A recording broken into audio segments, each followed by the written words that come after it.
Good evening, everyone. This is 2MK Live, starring me, Just Fine, in Unist Latest. So, today we are going to be doing our Sandbag Casuals. Rillian will be on the mic later in the stream, and we are going to see how we can do in training mode in a game I don't have too much familiarity with, although I do have a little bit. Dummy. Oh right, they use these keys for that.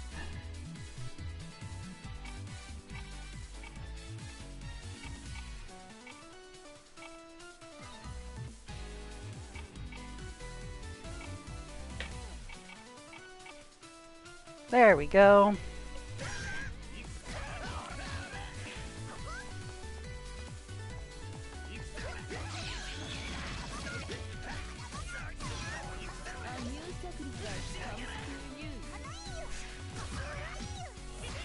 So obviously, being a Mika player in Street Fighter, the choice of who I would try out first is obvious. And she is the somewhat neutral playing grappler of the type that I like to play.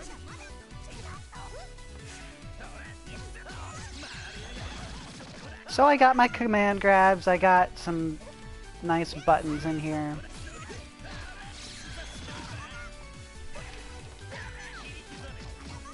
And I think my buttons are right.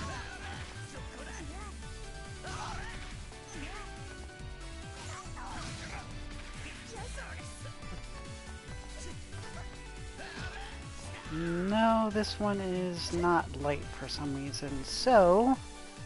Nope. Guess I'm starting a match.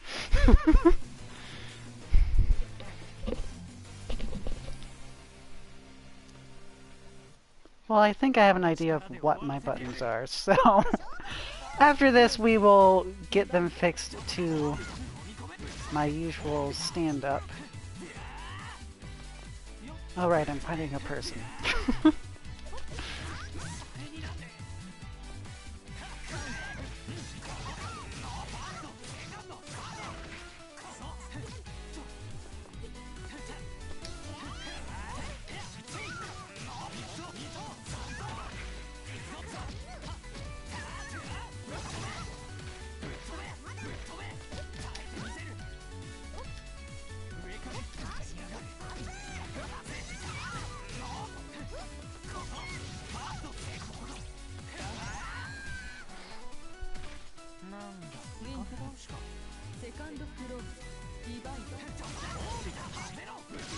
So this person's pretty pressury, or at least they are wanting to push a lot of buttons.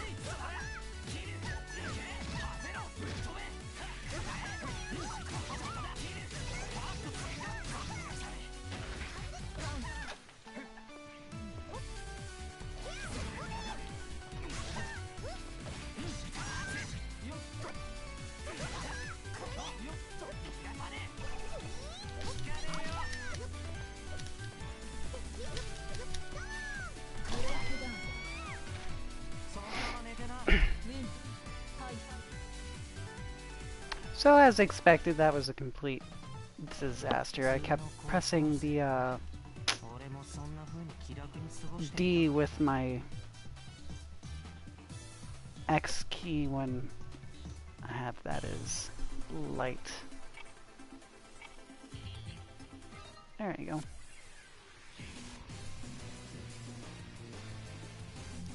Anyway.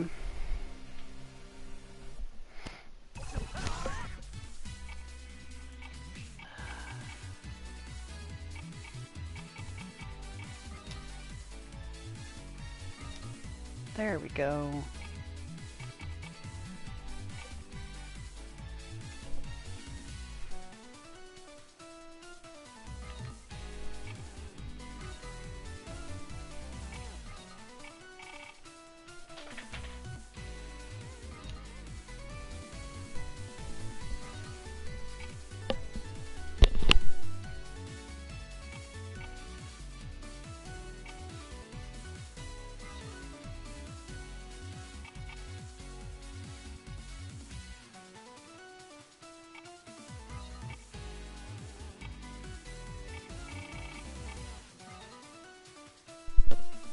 Alrighty. Let's try this again.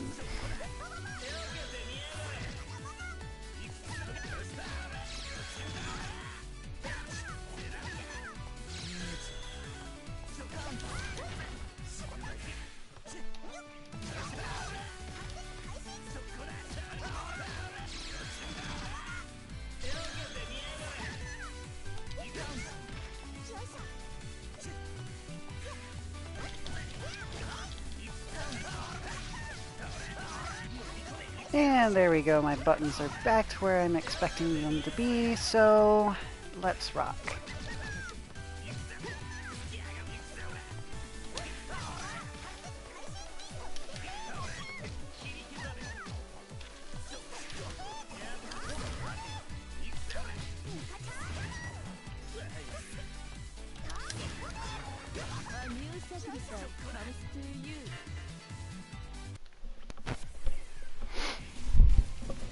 So, the experience I have with this game is mostly against Rune Siren a bit in some versus matches offline, and that's really it. I've done a little tinkering in the tutorial mode, but honestly, Mika flows really similarly in terms of what her game plan is for me. So it's kind of like playing Armika in Unist, except with fancy tools. Like this!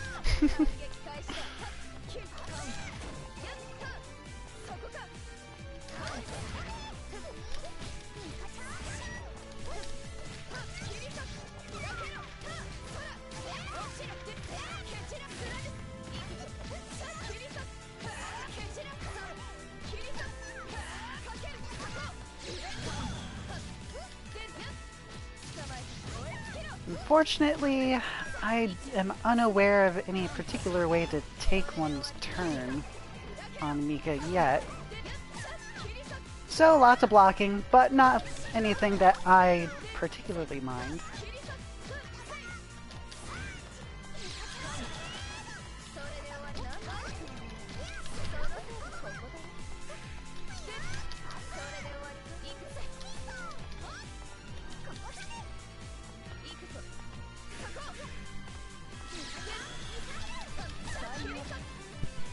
She is better at building up vorpal meter than most characters, meaning it's relatively easier to use it to block and use your Your faultless defense sort of thing, or? No, we're talking about the equivalent of an alpha counter or V reversal. In this case, a quarter circle back with the while blocking.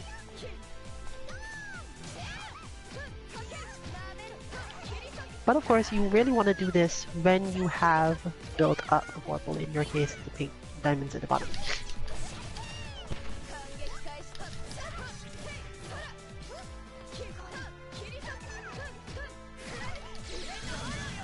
Oof.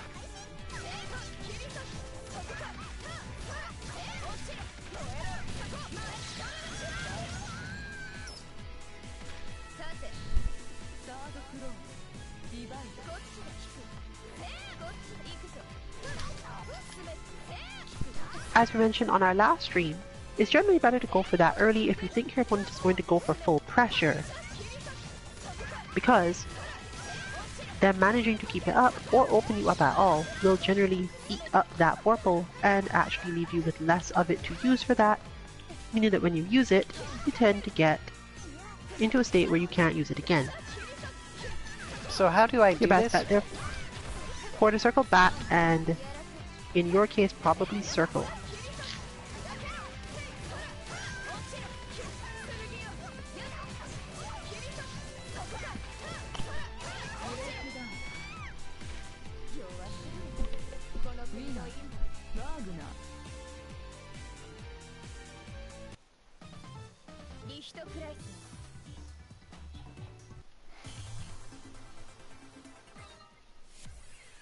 Does it ask you that every time?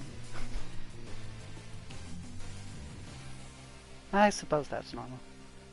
Anyway, so about this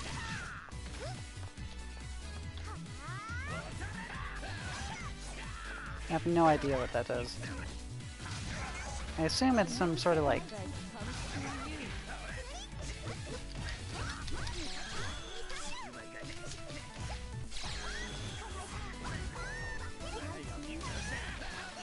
Ah, yep. Oh, well, no, I can't actually tell, can I?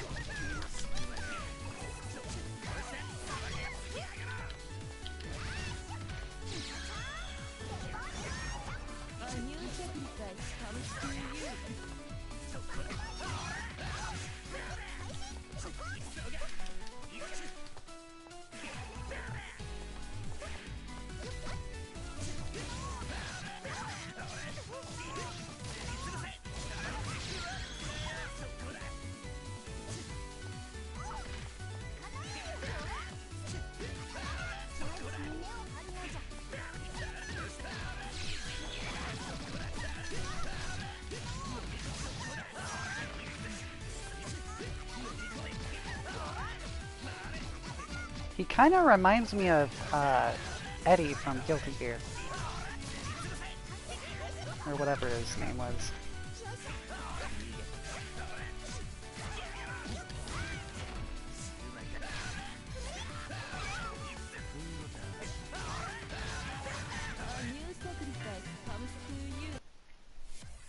Okay, Foxfolio, let's do this again with actual buttons.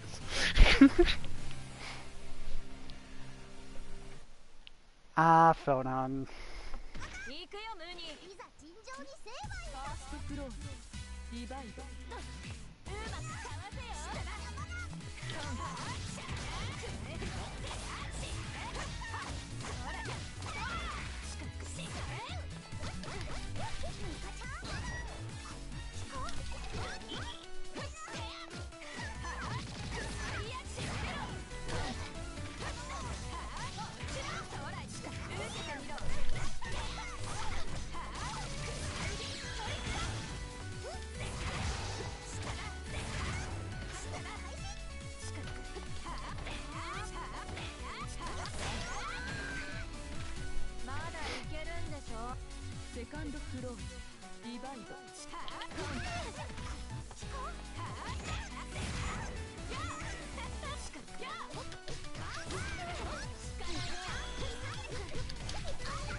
Well, it definitely went better than last time.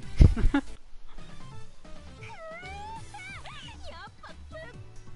think one of the intimidating things for me at first when I had first played my first anime game, which is I don't remember the name, but I think it was something, BlazBlue.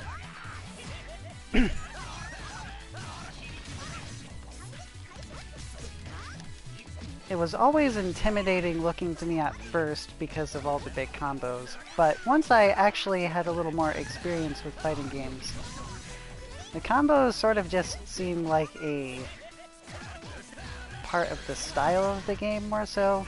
It's not really that big a deal when you're first learning, because you're just gonna lose. I mean, that's basically how any fighting game is when you're first starting out. I think it tends to get people more when they don't feel like they get a turn to do something. But that's less about taking damage and more about not knowing how to maintain your advantage and space yourself so that your opponent has to work a little more. But that too is something you need to learn. And it's one of the things I personally learn to do first when I get into a new game.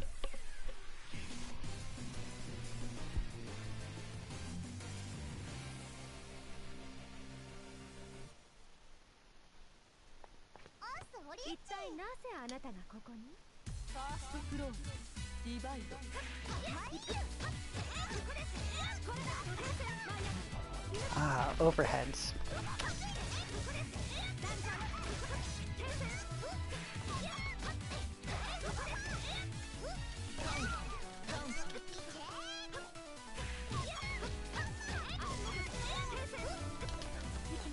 She seems to have a decent high-low game here going on.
I'm sort of glad I have this type of person as one of my primary opponents, because repeating stuff like that a lot actually is super helpful for someone like me to learn the overall spacings of stuff and where is not safe from certain things.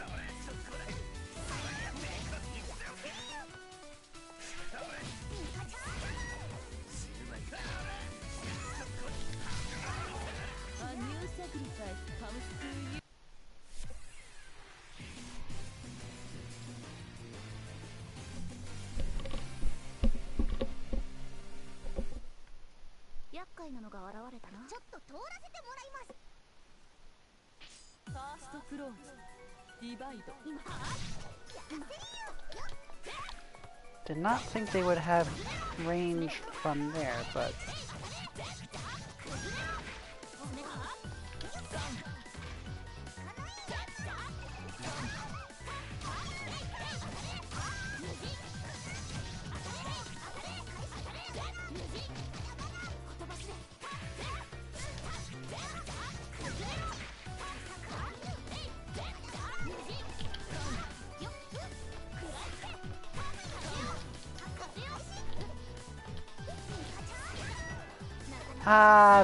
mid-screen command grabs.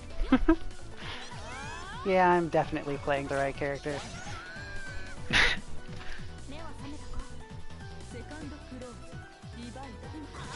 I wish I knew what this stance thing is from D. It looks like it increases vorpal or something like that, but I can't quite get it. That's basically all it does. Vorpal is super important, so you have the ability to build it up when you don't feel like going in. And what does vorpal do? It's like an extra super or something? As I mentioned before, it's the thing you need in order to do the reversal wing.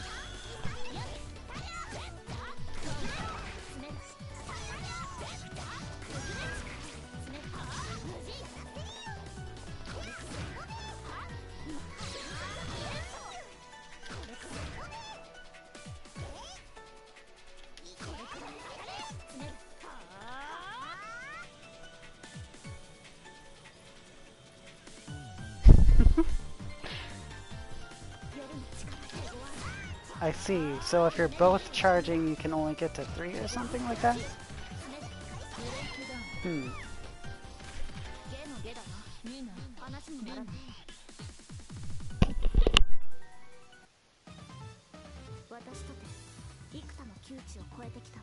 As mentioned on last stream, vorpal is the tug of war of momentum between the two characters, and that's why the bar is like that.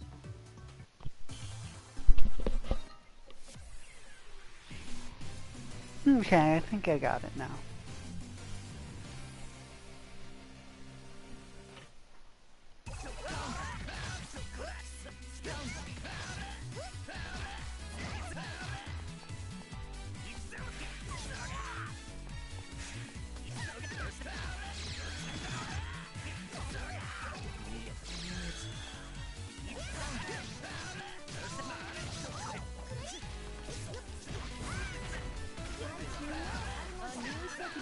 Comes to you.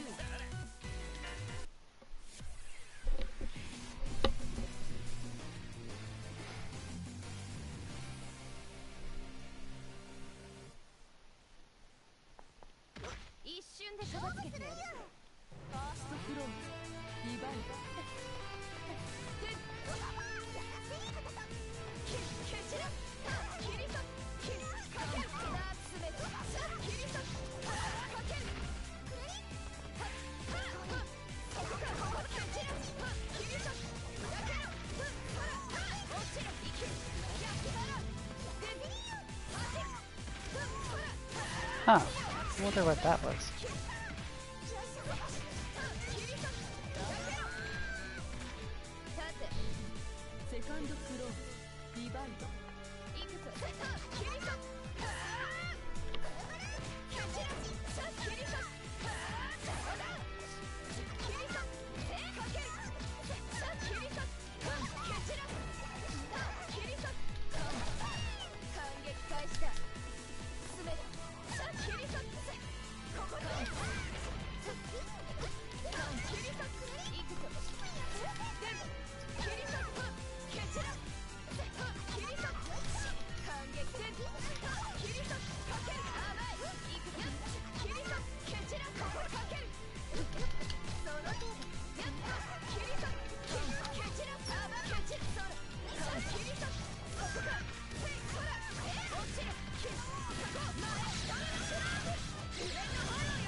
Ooh, side switch.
Ooh, new challenger.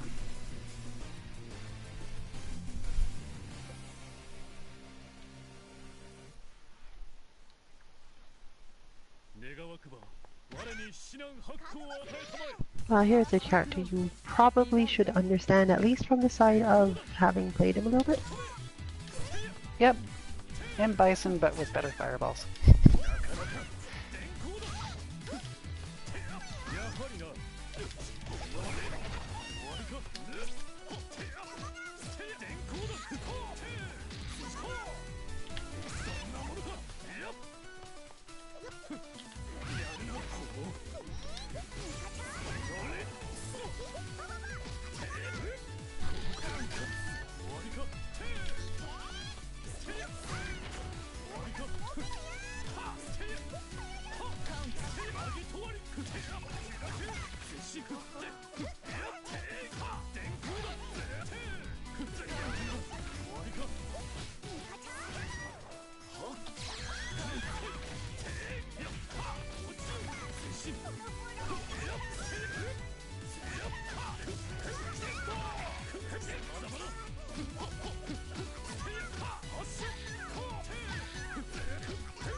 Not quite sure what to do in the corner in this game. It seems like pressure is pretty easy to maintain. So I probably have to put on like more risks with neutral jump or something.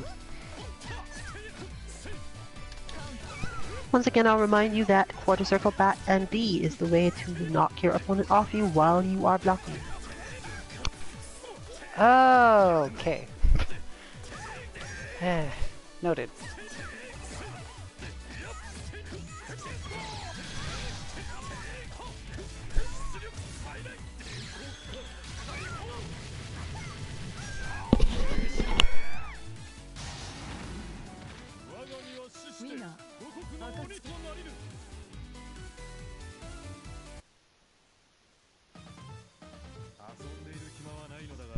Using this costs you 2 vorpal diamonds, or if you have less than that, it makes you unable to use any vorpal for anything for a short time, including to do it again. Got it.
almost does it.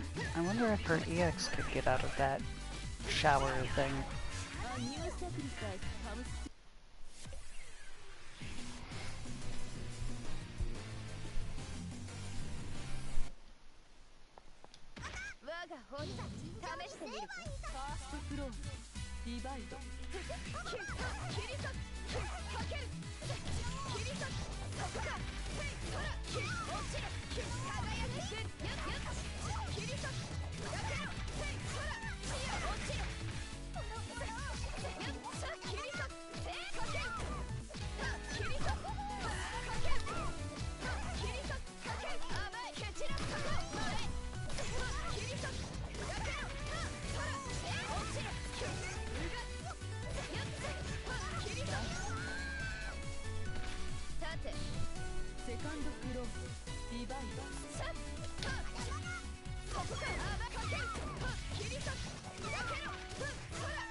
As you can see, since pressure lasts relatively long and builds up vorpal in this game, you have to make some pretty quick decisions about when you want to get out of it.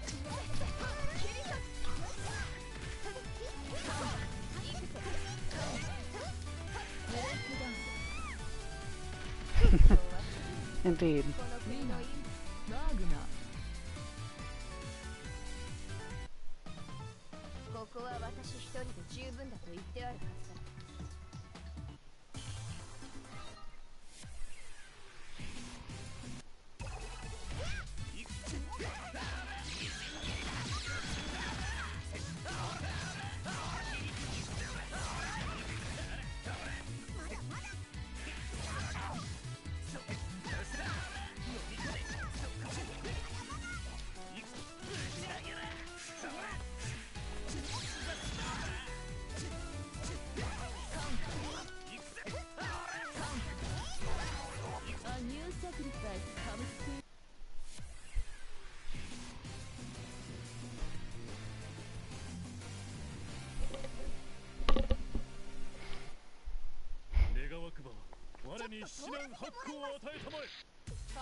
Alright then, Enkidu, again.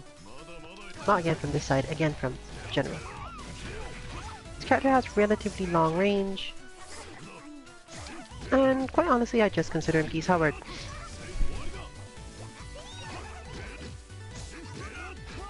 Geese Howard with a dive kick. Which really makes you wonder why I've not played this character. But there was something. And it's not like I'm never planning to pick him up. Just not where I need to start right now.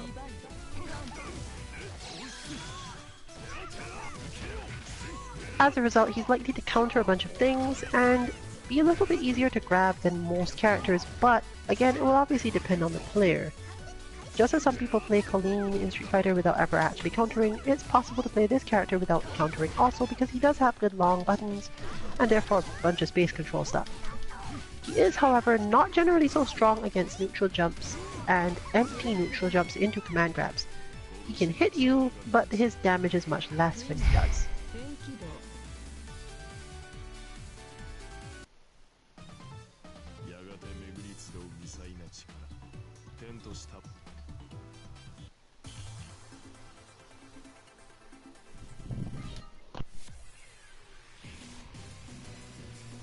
Well, he definitely seemed to fight a bit like Geese, so... I mostly knew that there would be some openings that I could take, but to not get too cocky about it since he can just take up the entire screen if he wants to. Or at least I assume so since Geese Howard.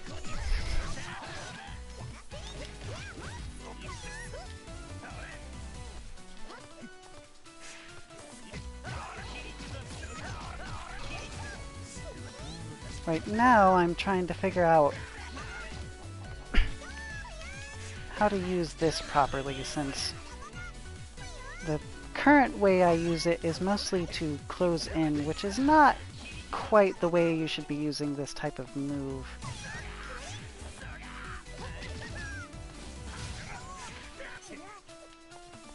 Since, like Burn Knuckle and Shooting Peach, it's more so designed for whiff punishes, I'd guess.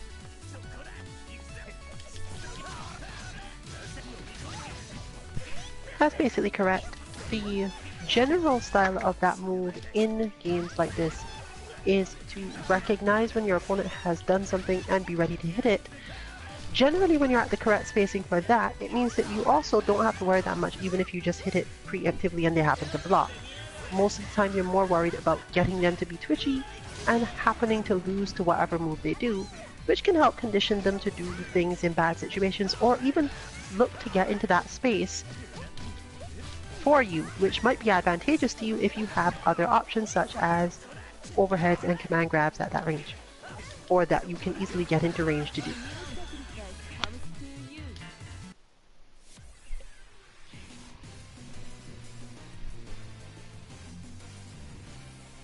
This is another character I got to tinker with a little bit in against Kansuki Dynasty.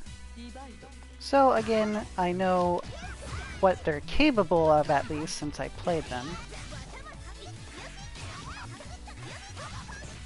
How to approach them, totally different matter. But at least I have less things to be surprised about.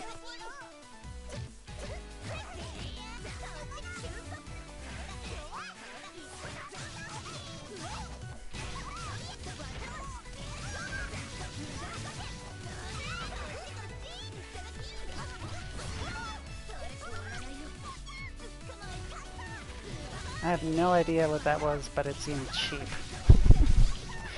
By cheap, I mean I want to learn how to do that.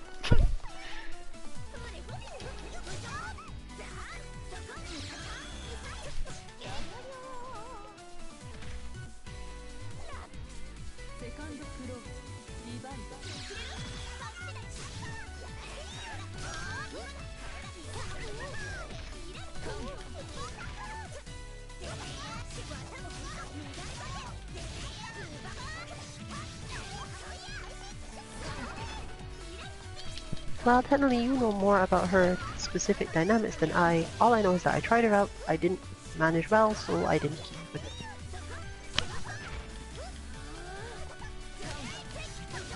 Well, like Johnny, she has a stance state, but she can switch between them, as you can see from that meter above. And she has the ability to dash during those, but not much else. Oh, she can also jump, I think. So she isn't completely helpless in terms of, like, facing someone who's really mobile and trying to use their mobility to out-advantage her. And as you can see, her stances give her cuts that go really far, and she has a few other specials that allow her to close distance.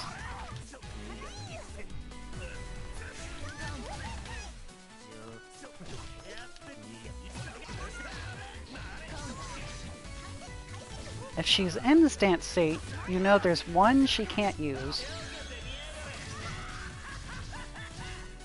since she had to use it to get into the stance state. So you can use that to figure out how you need to navigate against her, but obviously she'll be aware of that as well. So it's a mind game, sort of.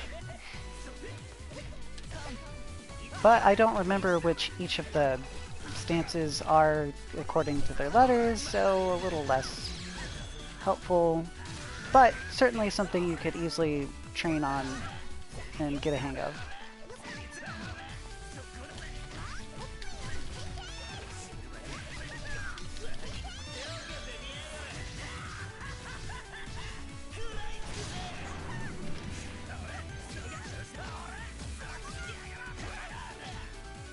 I like playing her, and I probably will play her if I play this game any more seriously. Since she basically sets up a maze for her opponent, sort of like Jury does.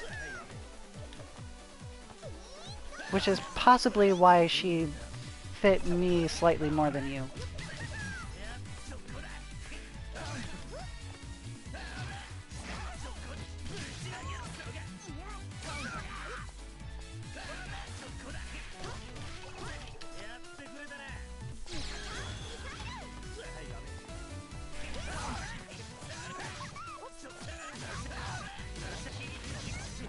From my side, it was difficult because my style is to hit all of the buttons all of the time.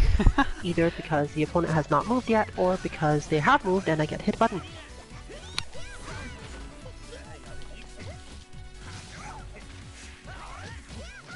Well, there's definitely, as you could see with that person, sort of, she definitely, if she gets to start, she can keep going for quite a while.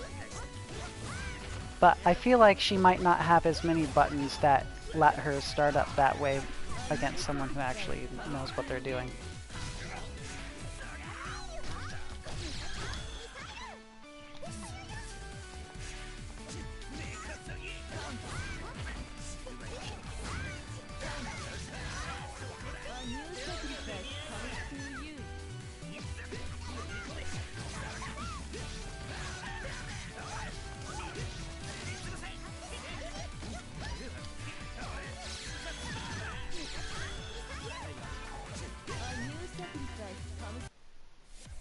Alright, back to, no, not quite Inky. Oh, the Enkidu switched to Yuzuriha. I see.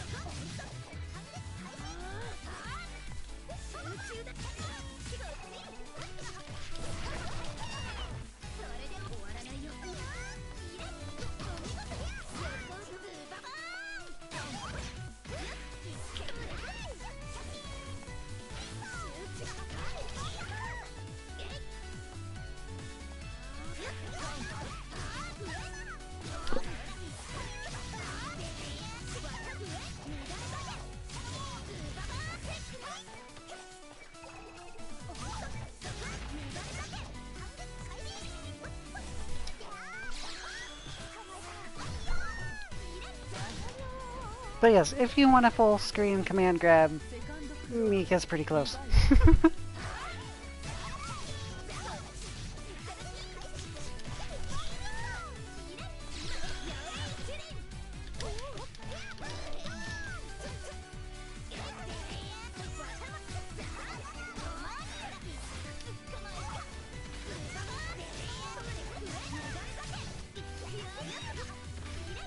Gotta love that spacing though. Oh yeah.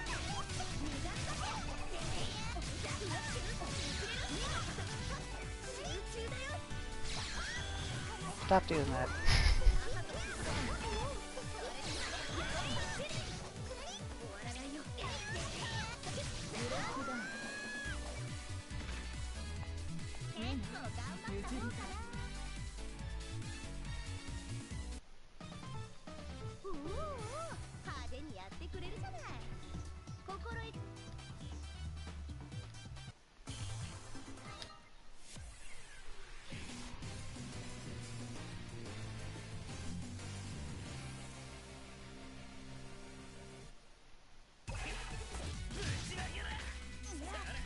But yes, she can do all that stuff from the air too, which I found fairly interesting.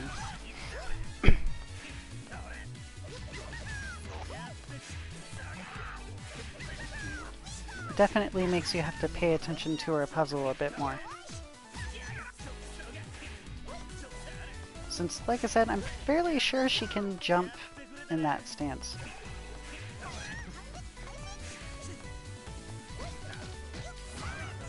Might misremember it, but pretty sure.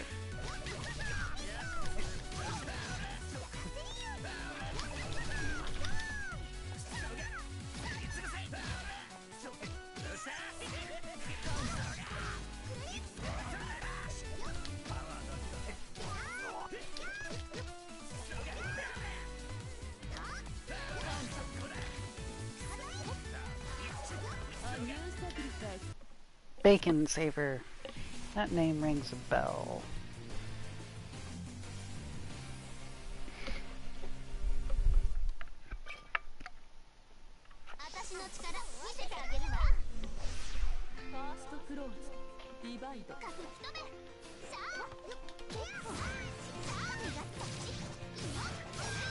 This character I have some experience with, as Rune Siren plays her, as you may have seen last stream.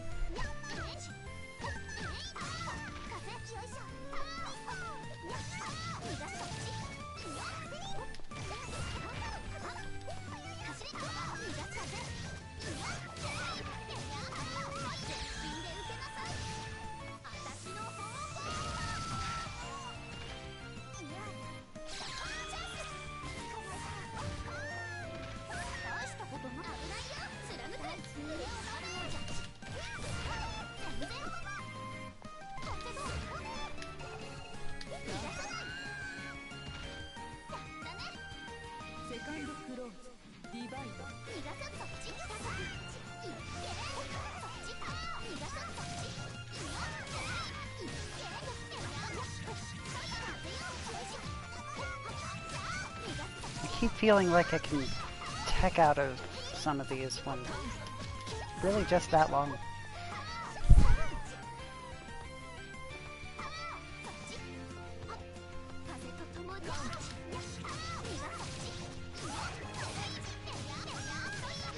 She's definitely a character that forces the player to spend a lot more time thinking about combos in this game, how long they're really going, whether or not you can get in or out of them, and you're going to have to spend a lot of time watching things. Once again, I'll suggest that if you're really just a beginner at this type of game, spend more time watching to see how much damage is being done,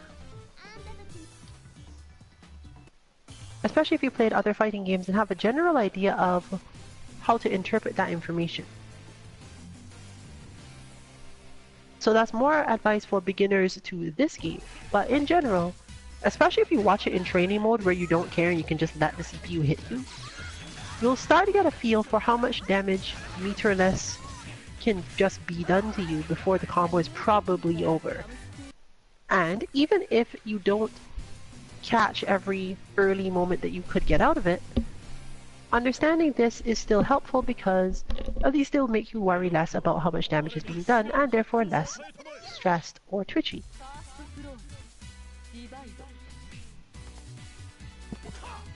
But back to Akatsuki, huh?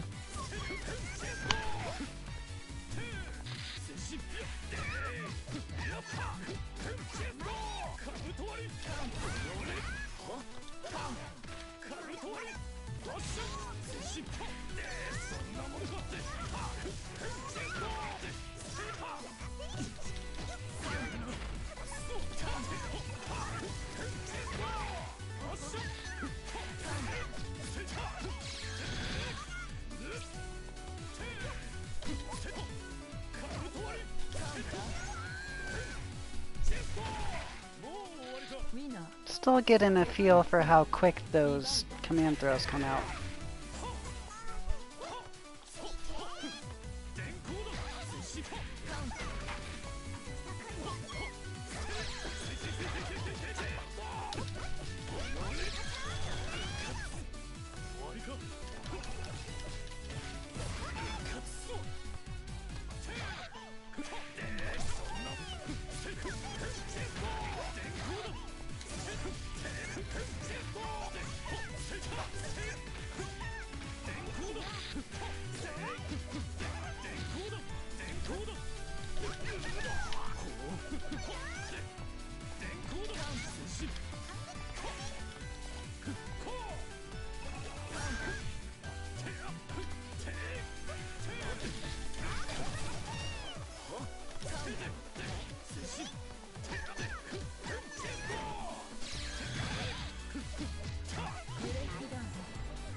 Starting to get a hang of the flow overall, though.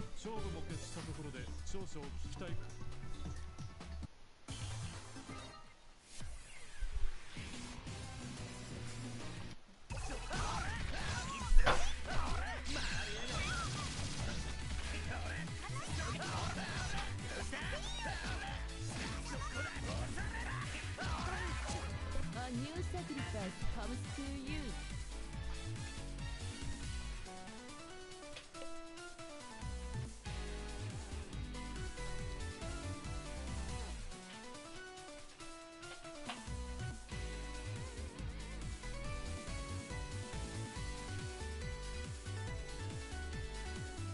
I think this person didn't want to fight me before.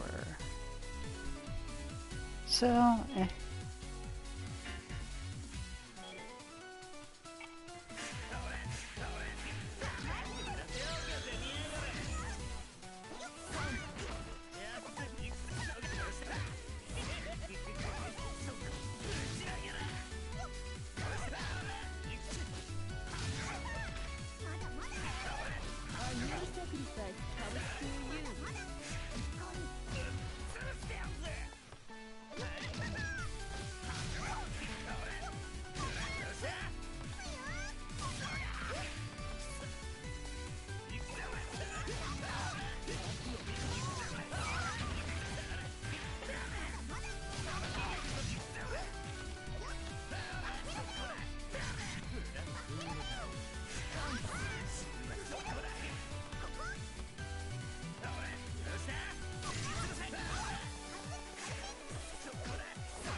A lot of this game is, as we mentioned in last stream talking about proration, about understanding what the slowest button you can start a punish with is. リバイド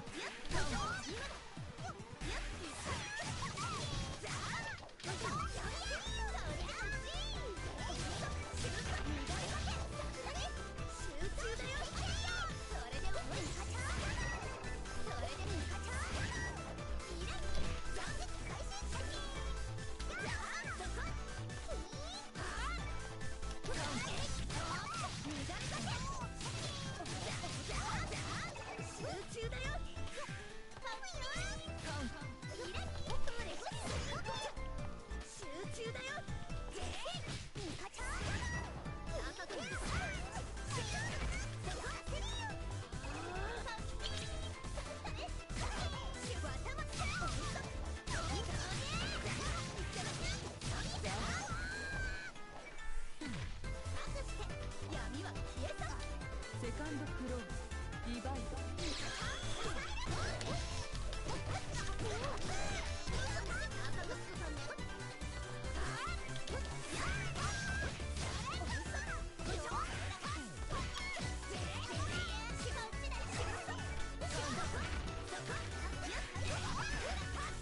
It's looking like her command grab is intended as a whiff punish as well, which makes sense given how much distance it closes.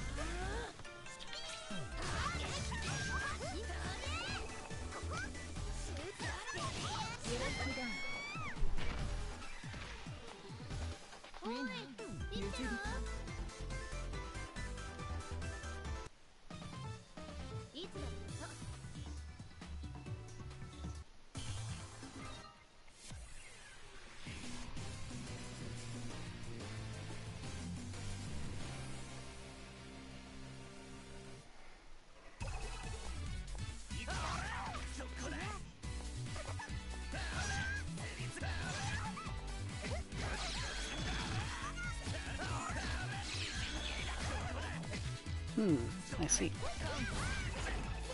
I can jump out of that.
I really like her forward heavy, or down forward heavy, I mean.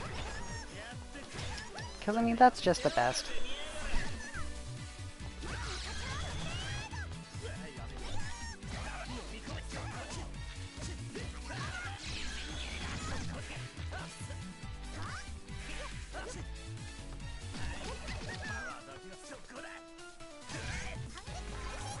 A new sacrifice.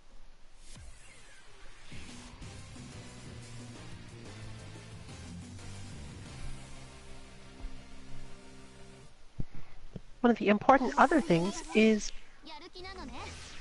recognizing when you don't know what your slowest button is, and you should just do your auto combo, because that's what those are for.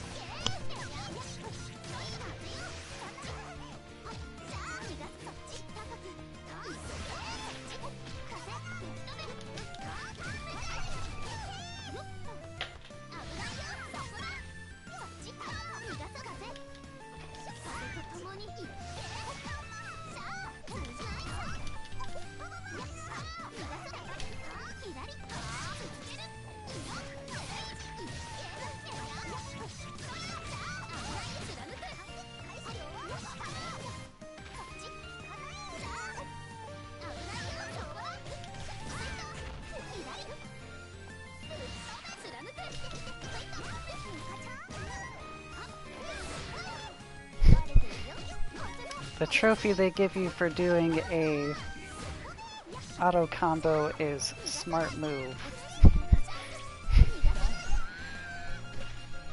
Which, I mean, it technically is, because it required no work whatsoever and yet did a lot of damage. So, therefore, I am being efficient and smart. And I say that with only mild sarcasm. Hey, no, I said to do it. When you don't know what, that's what the auto combo is for, so you can do those combos.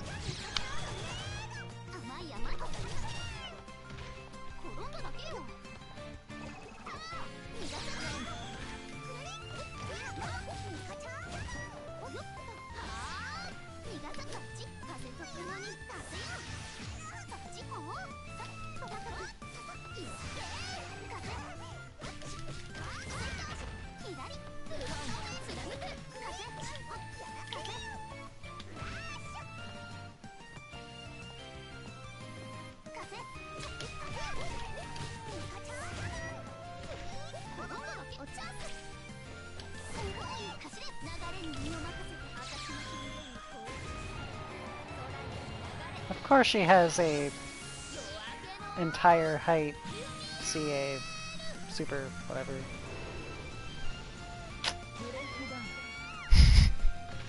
I just got banished.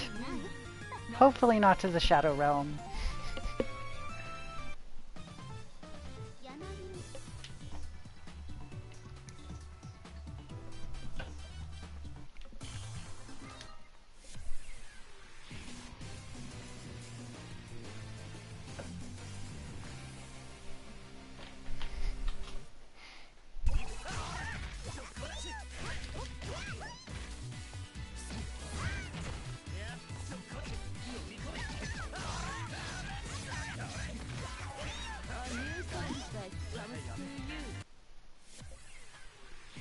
Watch out, One-Winged Heaven. I know auto combos. Oh man. And I say that because damage output was partially my problem against this person.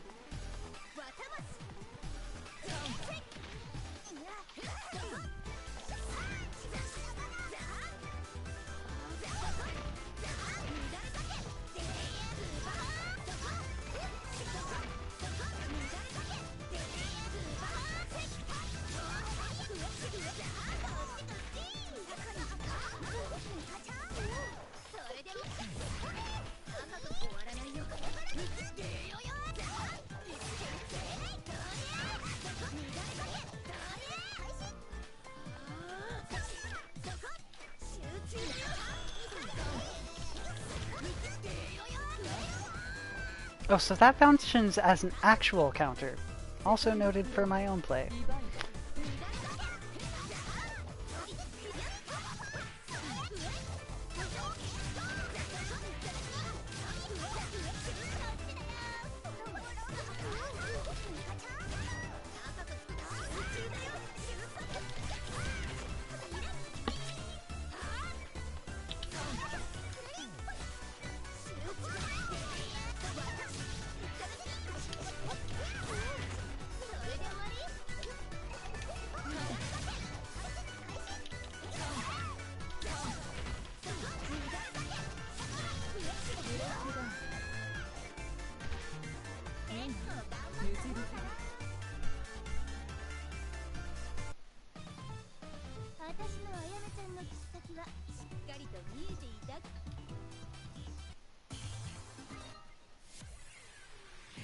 Ayame. I don't remember who that was.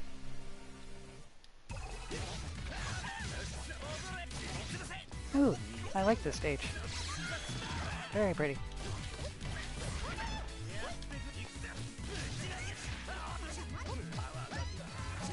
A new sacrifice comes.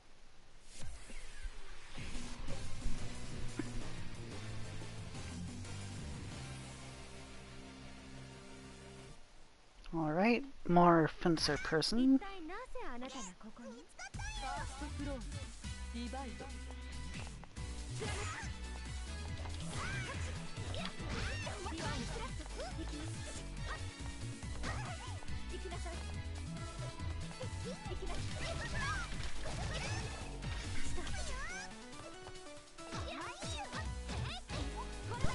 While many characters in this game do have fairly long normals, allowing them to play footsies from really far away, once they commit, they tend to end up really close to you.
Oh, right. She has a stand.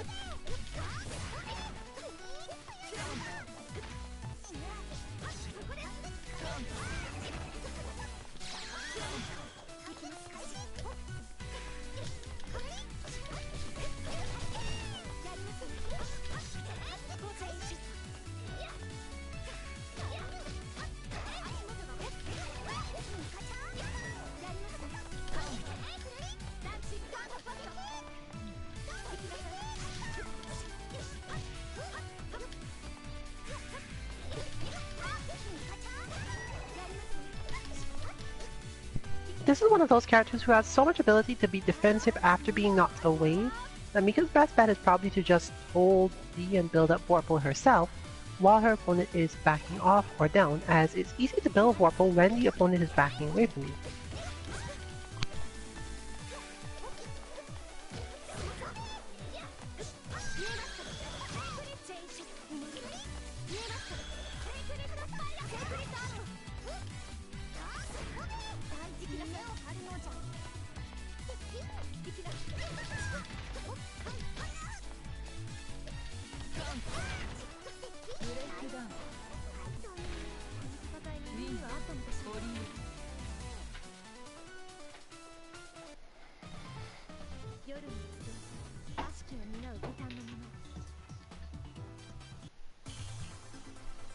You can then use that back and forth flow where your opponent does not know if they should retreat or attack in order to stop you from building Vorpal, that is, to actually get openings to attack them in different ways.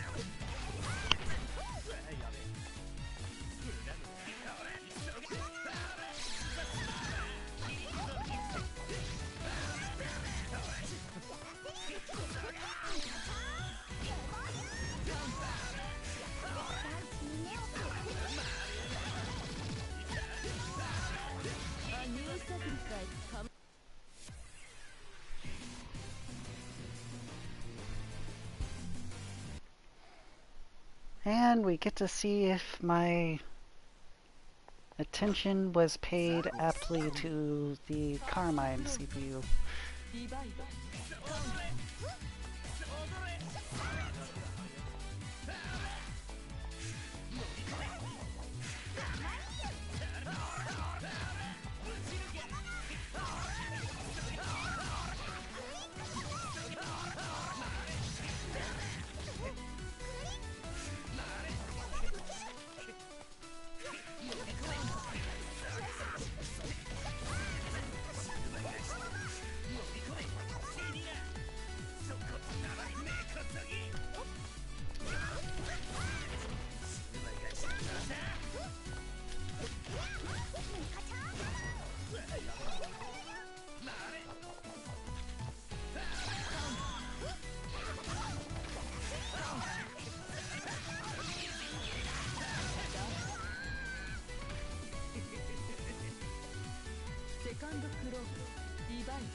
For some reason I'm as yet unsure of, but it's almost certainly some combination between his missing attacks and Nikiki being able to move forward for various reasons, including the missing of those attacks. It's actually fairly easy to build up vorpal against this character, meaning that once you have it, and he hasn't overwhelmed you from the beginning, reversing out of his pressure is easy enough so that you get to keep doing it a lot.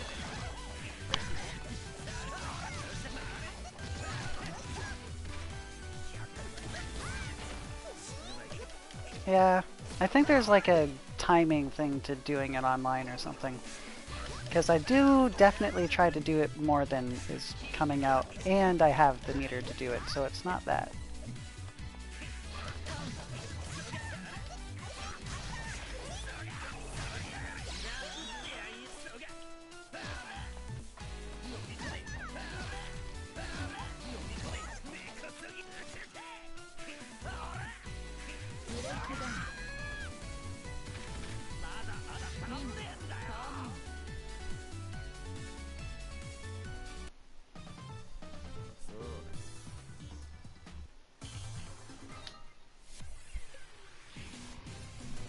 But I can see what you mean, so that's definitely noted.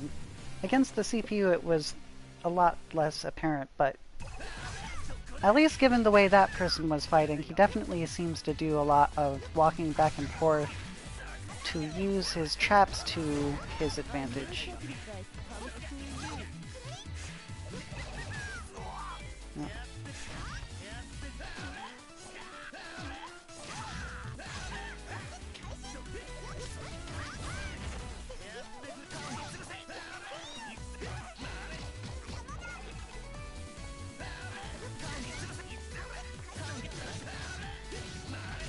What I mentioned just now is actually a conclusion I came to specifically from watching and fighting online Carmine, because against the CPU you don't seem to build as much vorpal, probably because it does less attacks that miss.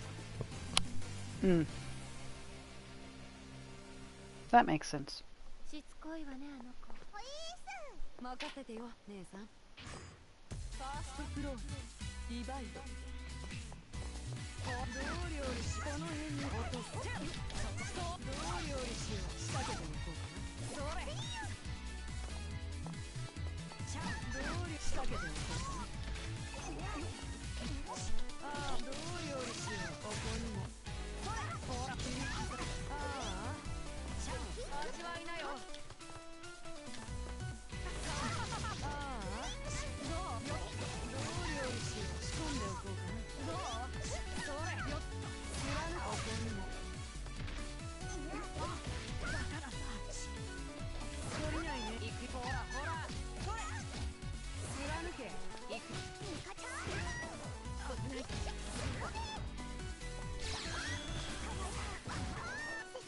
いややめてよ。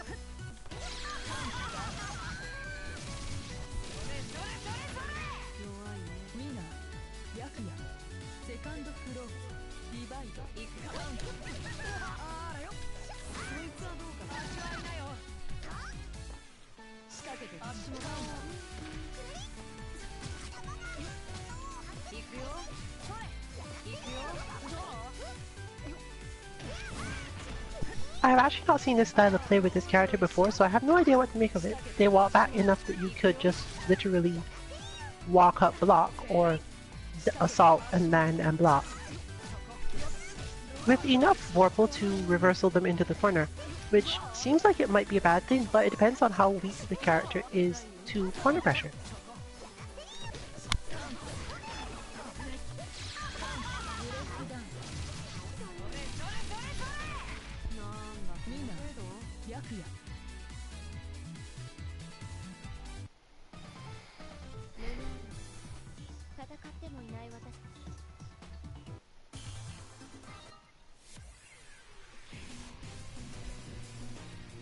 I got a similar impression.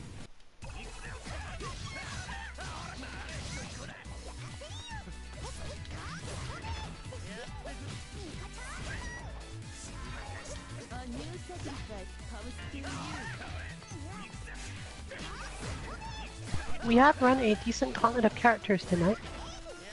So this will probably be the last match for this stream.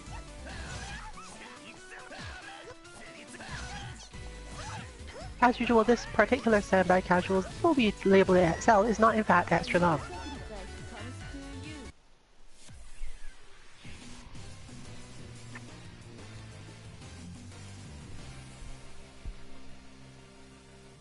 Well, one last rematch against the tarantula here.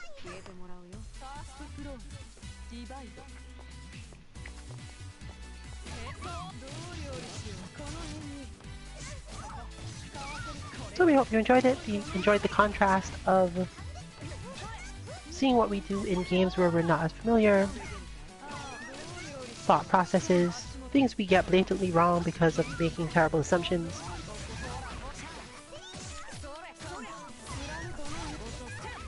One would think that the best thing to do is never do that, just read up online or whatever, but sometimes you're at a tournament or something and you just want to play some casuals on some new game you've seen, and you don't necessarily have time or Wi-Fi to go look up everything that you need to know in order to play it correctly. So you have to ask around, try to understand what you can while watching someone else, for example, decide if you really want to play, and so on.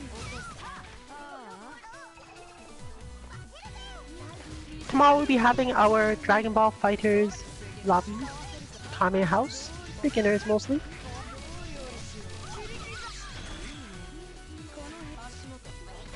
And on Friday,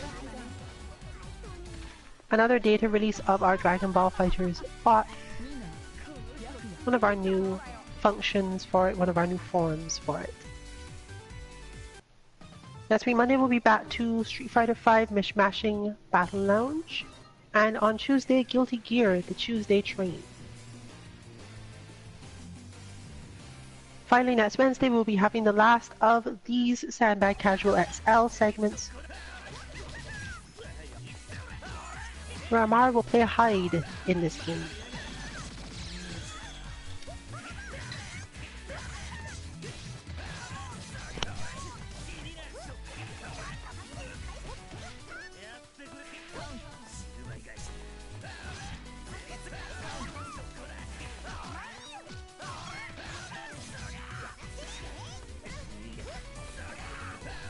So with that, this has been Rillian and Just Fine with 2MK signing out.